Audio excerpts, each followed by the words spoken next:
Don't just live for tomorrow, or just live in yesterday. Just be glad for all you have that's in today.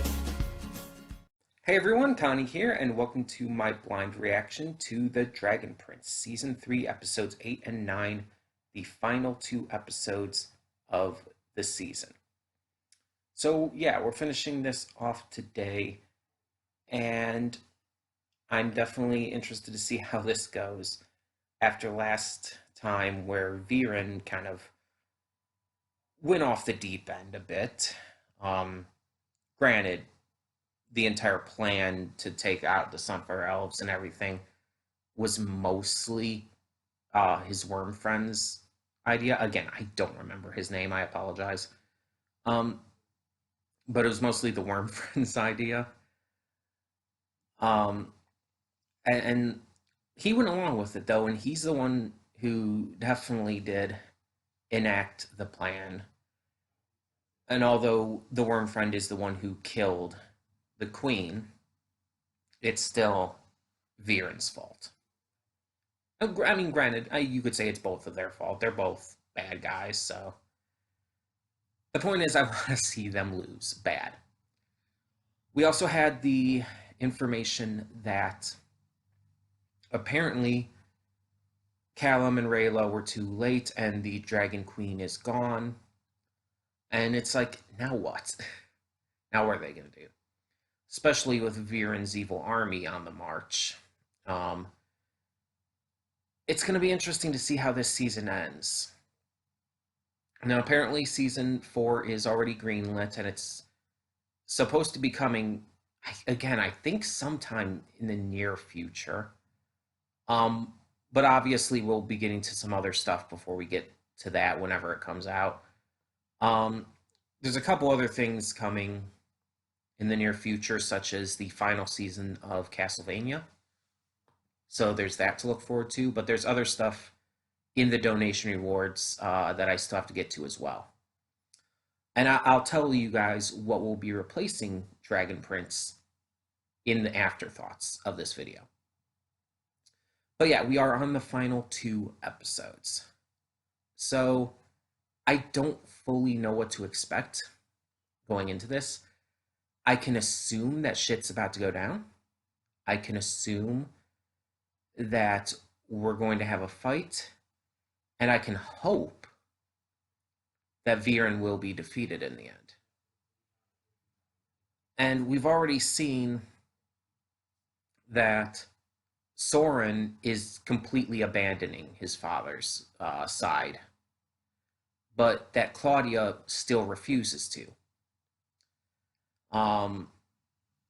Like I pointed out in the last one, when she was like saying, like, don't make me choose to Soren, when he was saying, like, you should come with me, we need to get out of here and stuff like that. When she was saying, don't make me choose, it's clear that she already had.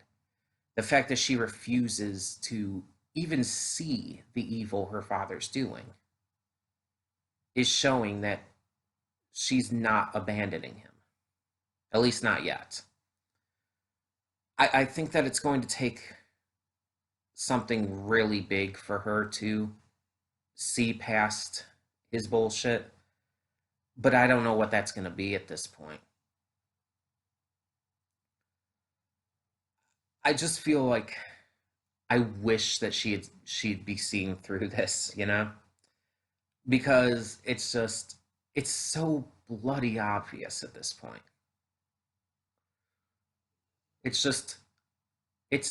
He's not even hiding it. Like, he likes to say that this is all for the survival of humans and for the betterment of humans and stuff like that. But he's not hiding how just blatantly evil his actions and ideals are. Because there is no hiding it. It's so in your face. It's not something that can be seen any other way.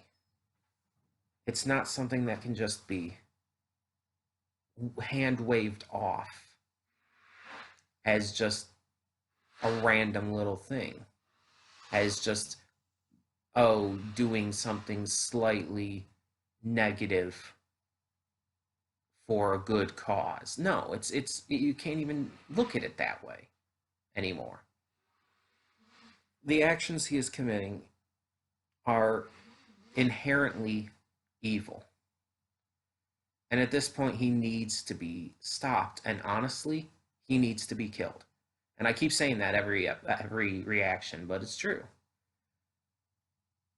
As as much as I'm all for villain redemptions and stuff, it's clear that he's one of those villains who can't be redeemed. He's not meant to be. He's an evil psychopath, and it's clear it's telling us that. Yes, it shows us his humanity by having us see how much he cares for his children, especially Claudia. But it does by no means is it trying to make us see him as redeemable. It's trying to show us that people who do this kind of shit, evil people like this, can be just as human as you or I. That just because you're this horrible, bad, evil person doesn't keep you from being a person. It doesn't keep you from being human. It doesn't keep you from having people you care about. But we can't let that interfere with our viewpoints on that evil. And we can't let that evil be minimized when we see a person like this loving on their family or whatnot. Because that doesn't excuse their actions or anything. So yeah, it's I feel it's kind of like the entire thing with the Joker movie from 2019. With the Joker, it's like a lot of people were complaining that it was trying to justify his actions or trying to justify evil actions or evil thoughts or whatnot by using the mental health excuse. And it's like, you clearly didn't get the movie at all. He was clearly meant to be seen as the villain, the bad guy. It's explaining where he came from without justifying it, without telling us that his actions or whatnot are okay, without telling us that they're excusable. Oh, so many people missed the entire point of that film. And I feel like it could easily be the same thing here. It's like, just because we're seeing that Viren cares for his children doesn't make him a good person. It doesn't minimize the evil of his actions and ideals. So, yeah. We need to see him go down because there's no other options here. He's too dangerous, especially with his dark magic, especially with his little worm friend. It's just, he is one of the most dangerous magic users this world's probably seen. Definitely since the original one who basically started this war with Zadia. And again, I'm not saying that the Zadians are completely without fault here. They've definitely done very bad things too, and definitely have perpetuated this entire them versus us ideology that both sides have. But by no means are the Zadians as in the wrong as the humans here, and especially in these specific cases. Dog is about to start barking, so I apologize for that ahead of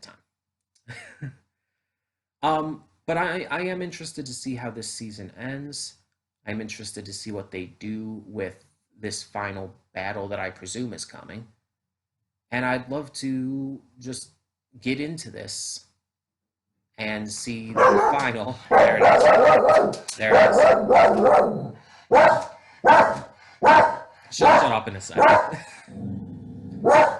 Let's see the final 2 episodes of what has been a pretty damn good season, all things considered.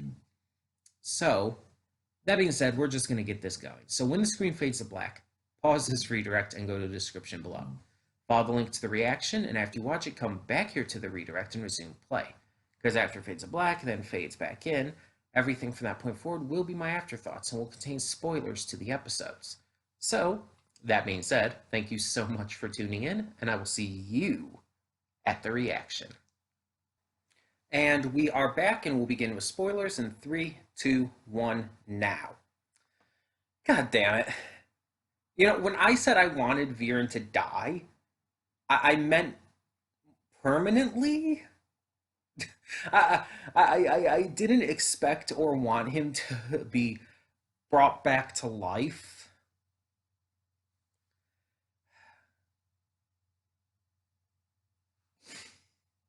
It's it's almost kind of silly too. It's just like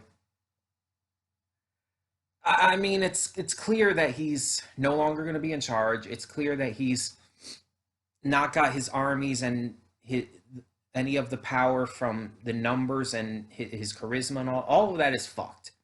Like no one's going to follow him now. No one's going to side with him. Like even the prince of this other kingdom who was with him, who had been turned into one of the Sunfire monsters, even he ended up dying during this battle, getting like taken out by all those arrows. So it's like even his staunchest defenders are either going to be imprisoned for those who still survived, and or they're already dead. So, but let's talk about this finale. This two-part finale, the battle for Zadia, we could call it. We won. It was one hell of a battle, though. Like, I really love the scale of it, but I also love that it wasn't like too long lasting. They could have easily made that this battle last 3 or 4 episodes. Easily. It had such a huge grand scale to it that it could have lasted 3, 4 episodes. This could have been, to compare this to Avatar for obvious reasons, this could have been another Sozin's Comet situation where we had a 4 episode finale to this that just went completely off the rails with how intense things got and just constant fights and big moments and just this huge war happening. They could have easily done that. But instead, they decided, well, I mean, partially because this is not a series finale, it's only the season finale. They decided, we're going to keep this very brief, still show the scale of it, still have it be this big, grand war. But we're going to keep it brief enough to where it doesn't feel like it overstays its welcome, and it doesn't feel like it's too big for just a season finale. But it still feels like this monumental moment in the series. And I think they succeeded excellently. Starting off the battle, our heroes had a very major disadvantage. They were just completely overwhelmed by the sheer numbers and power of the enemy army. But Ezrin's reinforcements came in, bringing in a group of dragons. I want to say there was like maybe 6 of them. I'm not 100% sure. I'd have to go back and count them, but I think there were maybe 6 of them, including obviously the one that we had already met. But they come in and they start attacking. Unfortunately, the fire breath isn't exactly good. Because of the Sunfire spell put on all of the soldiers, they are actually empowered by fire. So, yeah, it didn't end up working. So the dragons started fighting elsewise, using like more physical attacks and whatnot. Unfortunately, because Viren is very, very smart, he is, they seemed prepared for dragons. They had all kinds of stuff at the ready to be able to pin these dragons down, to pull them out of the air and stuff. and it only partially worked for them, but it was still something that honestly veered things back in their favor. They started to take advantage of again until the final set of reinforcements arrived. The allied kingdoms, our heroes from our kingdom and everything. I have a hard time remembering the names, so I apologize for that. But it's like, and it completely turned the entire tide of the war and evened out the numbers, which was a big thing. Um, and in the end, yeah, like I said, the good guys won. They won the battle and left it just kind of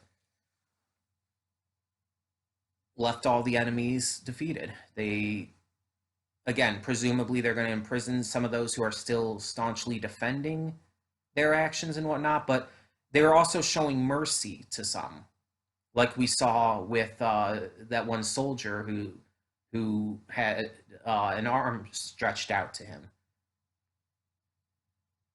and it's like that's good because you got to realize some of these soldiers only continued on because they were too afraid to betray Viren. Not all of them were bad people. They just made a very, very bad mistake in not choosing to leave the army like some of the others did before the invasion. But they're being given a second chance, and they seem to be taking it. If that one guy was a big example to show us where that's heading. But we're definitely now going in the direction of Ezrin regaining the throne and a new alliance being formed between the humans and Zadians. It definitely seems at the end there, especially with what the Dragon Queen had said and how she noticed the humans and the elves working together and all. It definitely seems like that's where it's going. The two races, the two sides are going to form a new alliance, and things are hopefully going to get better. But as we see, Viren is still alive. Well, technically, he was brought back to life by Claudia. And again, that's going to be a very powerful spell. Like we saw, her hair had gone more white than ever. She must have used a lot of dark magic, and I don't know exactly how she brought him back, but it's got to have taken a big toll on her. We see during the battle as well with the fake Viren that she, at this point, it's kind of at the point where I don't think she's going to be redeemed unless, again, something really big happens, like Viren betrays her. If that happens, I think she'll be redeemed, but otherwise, I think she's kind of lost at this point. She's so like unwaveringly loyal to him despite everything, despite seeing everything he's done.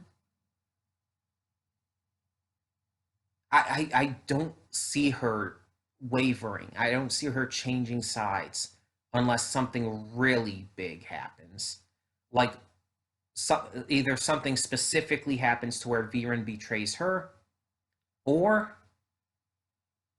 something happens that she can't reconcile that's just so unbelievably evil. It's insane. I don't see how it could go anywhere else. But as I did say, it didn't quite end where we wanted it to. Because when confronting the fake Viren, the illusion, on the battlefield, as he was going to kill Ezrin, Soren took the necessary step. He did what he thought was killing his father. And it was the right thing to do. He was completely in the right to do it. But unfortunately, it was just an illusion. And honestly, it very much turned you know it's going to very much turn Viren and Claudia completely against them, more so than ever. But it was just a trick to distract everyone from Viren, who had been going in to the mountain to go after the Dragon Prince in the first place.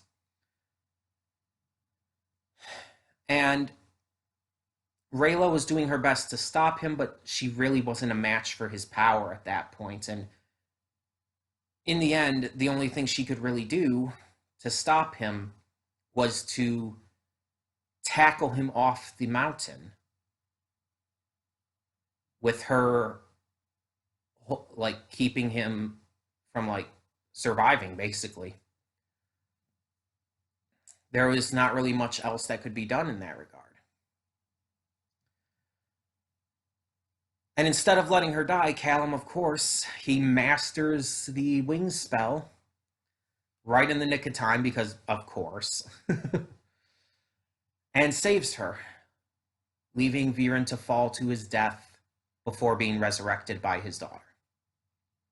And apparently, little bug friend is going to become a beautiful butterfly. Lovely. That's not a good thing, and we know that's not a good thing. But yeah. Yeah. So this was very much a big victory for our heroes, but it's not the end. Viren is still around. He's still going to be a problem going into next season, obviously. Little bug friend is turning into a butterfly, for whatever that means. It's going to be bad, though. We know that. But he's not. But again, Viren is not going to have the armies at his side anymore. He's not going to have that support. That is going to hurt his overall power. Because even though he's an extremely strong dark magic user, a lot of his power came from his charisma. A lot of his power came from his ability to control people and to manipulate people. And he does still have Claudia, and he does still have the bug friend. And again, I don't remember his name. I apologize. But other than that, he doesn't really have anyone on his side, and I don't think he's going to get many on his side. I think at this point, he's just going to have to be his own villain. Well, with his two associates, his daughter and bug friend. And it's just going to be down to them becoming more powerful and a bigger threat, kind of lurking in the shadows, probably until the end of next season. But this is definitely setting up for something to come that's going to be really interesting, I think. I don't know exactly what to expect with Viren going forward. And I want to make it clear here that I do like Viren as a character. He is very well written, because he is written to just be the most evil, most despicable, most unlikable piece of shit you could have. And in that regard, he's written extremely well. He's a charismatic villain, and charismatic villains are very good. And you think of the likes of Count Dracula. Count Dracula had charisma up the ass. Like, he wasn't just like, ooh, scary vampire king. No, Count Dracula was charismatic as fuck. Seriously. Don't just judge it based on a lot of media representations. Read the Bram Stoker book. He was very charismatic. I mean, you could watch the I think it came out in the early 90s, maybe the late 80s. The Gary Oldman, Bram Stoker's Dracula movie, with Gary Oldman and Keanu Reeves and Anthony Hopkins. You could watch that. That is a very good movie, even though Keanu Reeves makes no sense in the casting. But as Harker, Jonathan Harker, yeah. I was questioning that for a second. It's been a while since I've watched or read it, but still.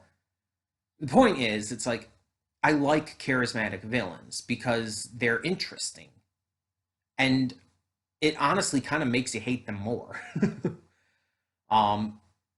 it kind of makes you connect them to real life people too, because a lot of terrible, horrible, evil people in real life have been extremely charismatic, and that's how they get people on their side. That's how they get either armies on their side or just normal citizens, and so on and so forth. They do it through through their charisma, through their ability to talk, to convince people of their ideals. And it's happened throughout all of human history, pretty much. So keep in mind, I do like Viren as a villain, but at the same time, I do still hate him. You can have both. You can like a villain while still hating their actions and their ideals and seeing them as a piece of shit. You can still like how they're written. You don't have to agree with their actions and ideals to like them. That's not how fictional characters work. That's not how enjoying fictional content works.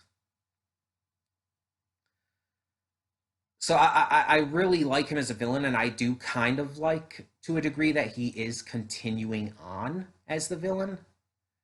Uh, because honestly, trying to change a villain and have a different antagonistic force for what? We're getting one or two more seasons of this series, and then we're supposedly going to have like some kind of spin-off or something, from what I've heard. But trying to like change the villain like with only like a season or two left, it would be difficult. Although if Viren had died, they could have just switched it to the bug friend.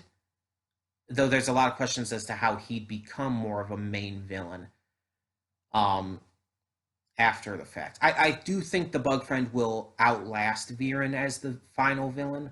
I think the bug friend will be the final villain, and like maybe he'll even betray Viren himself. But at the same time, I do I don't see how they could introduce any new villains, is what I'm saying.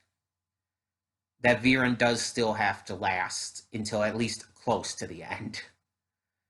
Um, so I'm kind of glad that he's alive, but at the same time, it's like, damn, we're so close. um, but yeah, I'm so glad that we have such a huge alliance now, because it was a pretty small group at first.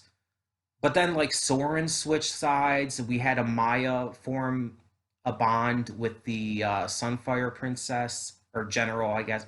Again, she's still technically a princess. Though I guess, again, she'll probably take over the throne at this point from her sister. Um, but they formed a bond, and we've seen, and now we had the young queen come in and help out, and we have the dragons siding with them, and it's like, yeah, we just we have like this huge alliance now, and it's definitely going to change things. Um, Also in these episodes, we did get um, the truth about Rayla's parents. We found out that they didn't run away, that they stayed, that they were the only ones who did stay.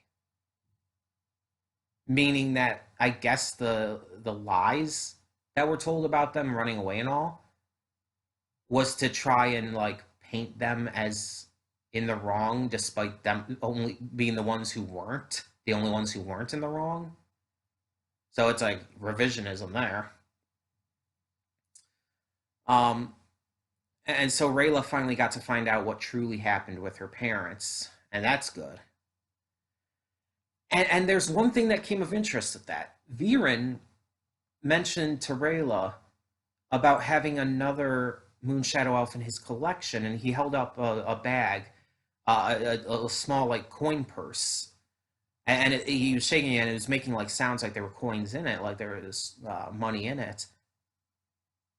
Is he like turning elves into Moonshadow elves into like maybe like little metal figures or something, or maybe actually just coins? I mean, it was a coin purse, so maybe just actually he's turning them into coins somehow. Maybe that happened with the one guy. I can't remember his name, but the one who was originally being held prisoner, the one elf who we met his lover in Rayla's home village. Maybe he's being held in there. Maybe Rayla's parents are actually technically still alive and are being held captive in that same way as well. I feel it's actually pretty heavily implied that that's what Viren did to them. That he didn't kill them.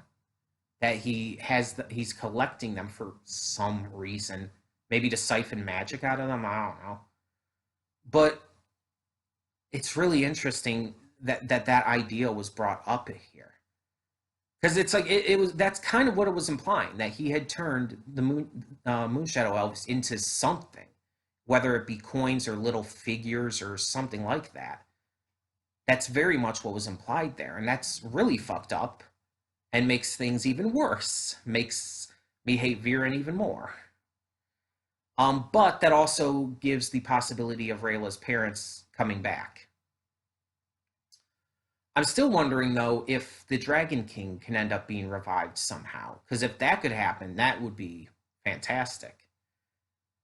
I don't know though. I don't know. It's really hard to say. We'll just have to, I guess, see how the future goes. So yeah, I don't know when season 4 is set to come. I don't know if like a release date has been announced yet.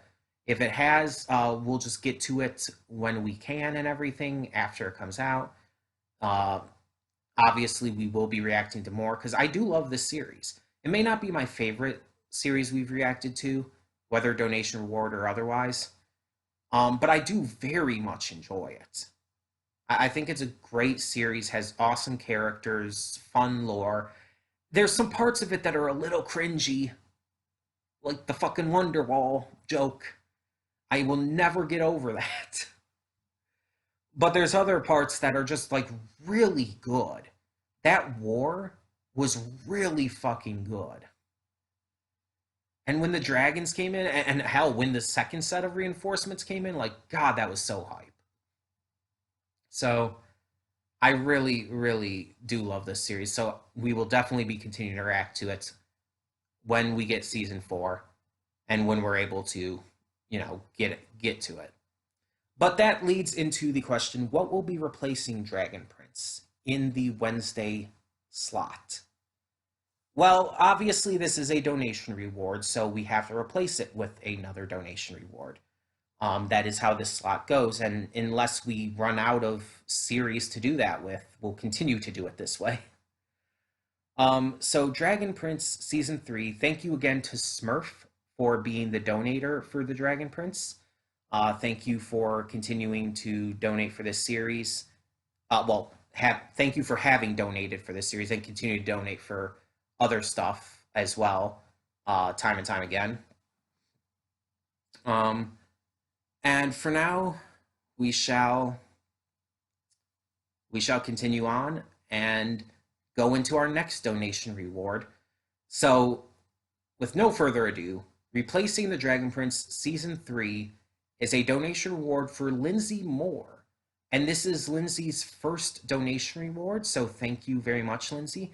And her only one so far.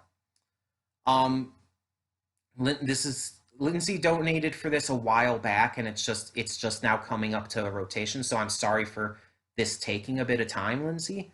But we are finally getting to a series that I know a lot of people have been wanting to see me react to, and have been waiting for me to eventually get to and put on to the rotation, one way or the other. And that is Kipo and the Age of the Wonder Beasts. This is a really, really popular series. I know a couple things about it, and I won't mention that here, what they are, but I know a couple things about it. And both of them I wish I didn't, but one of them was so huge that it was everywhere for a while, so it was kind of impossible to not hear about. And the other one I just kind of heard about, you could kind of say in passing. It just kind of happened. So there's a couple things that I do know, but for the most part, I don't know what the series is about or like most of the context behind anything. So I'm still very much blind to the series. But yeah, I've been wanting to get to it myself, so I'm excited to finally have it reach the front of the rotation. So thank you, Lindsay, for choosing this as your donation reward. And I'm excited to get to it. So for now, we will set that up to replace Dragon Prince right away. It'll start next Wednesday. And you'll probably see it having been added to the channel banner sometime right away after this is up and everything. So by the time you're seeing this part of the afterthoughts, it'll probably already be up on the channel banner. But yeah, so I'm excited to see what that show is about. And again, we'll start that next week. And for now, thank you all so much for tuning in. So tell me what you thought in the comments below about these final 2 episodes of Season 3 of The Dragon Prince. And for now, I'm Connie and I'm signing off. See y'all next time.